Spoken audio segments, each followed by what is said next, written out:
किसी काम में सफल नहीं होना असफलता नहीं है, बल्कि प्रयास करना ही छोड़ देना वो असफलता है। प्रयास करते रहेंगे तो सफलता जरूर मिलेगी। तो चलिए एक कहानी सुनाती हूँ। एक बार की बात है, एक गांव में एक किसान रहता था। उस किसान को जानवर पालने का बहुत शौक था। उसके पास पहले से ही बहुत सारी भैंसें थी, जिसका दूध बेचकर वो अपना घर चलाया करता था। तो एक दिन उस किसान ने एक खरगोश और एक बंदर को भी अपने घर में पाल लिया। अब काफी दिन गुजरने के बाद उस किसान ने उस खरगोश और बंदर के साथ खेलने का सोचा। उस किसान ने अपने खेत में बहुत सारे छोटे छोटे गड्ढे कर लिए और फिर उन गड्ढों पर मिट्टी डालकर उन गड्ढों को बंद कर दिया। और किसी एक गड्ढे में उस किसान ने एक गाजर को छुपा दिया। अब उस किसान ने खरगोश और बंदर को गाजर ढूंढने के लिए कहा। खरगोश बहुत ही पॉजिटिव सोच का था और उसे अपने आप पर बहुत विश्वास था। उसने एक एक गड्ढे को खोदना शुरू किया और गाजर ढूंढने लगा।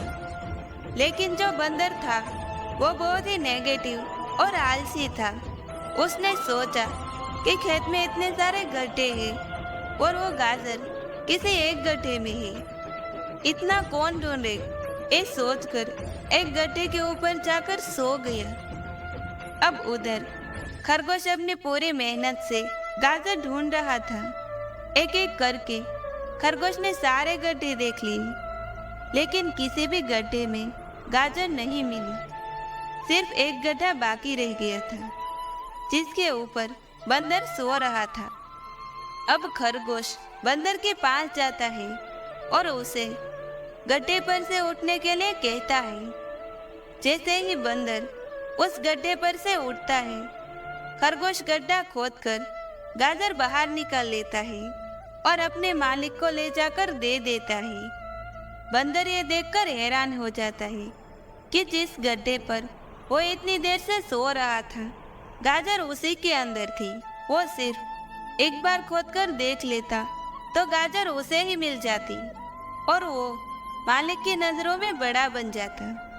यही सोचकर वो अपने किए पर पछता रहा था। दोस्त, इस कहानी में हमें 3 बहुत बड़ी सीखें मिलती हैं। पहली है ये कि हमें कभी भी अपने काम के प्रति नेगेटिव नहीं सोचना चाहिए। जैसे उस बंदर ने सोचा कि इतने सारे गड्ढे हैं और गाजर किस गड्ढे में है पता नहीं। यही सोचकर उसने उस काम को अपने लिए बड़ा कर दिया। और दूसरी सीख हमें एक कहानी से ये मिलती है कि हमें अंत तक कोशिश भी तो करनी है, क्योंकि हम जब तक कोशिश नहीं करेंगे किस्मत भी हमारा साथ नहीं देगी। अगर वो बंदर जिस गड्ढे पर सोया हुआ था वहां से ही गाजर ढूंढना शुरू करता तो उसे गाजर मिल जाती, लेकिन उसने कोशिश ही नहीं की। और तीसरी सीख हमें एक कहानी से ये मिलती है कि हमें जल्द हार नहीं माननी चाहिए और कोशिश करते रहना चाहिए। तो दोस्तों, मिलते हैं ऐसे ही अगली वीडियो के साथ। तब तक के लिए अपना ख्याल रखना और हमेशा मुस्कुराते रहना।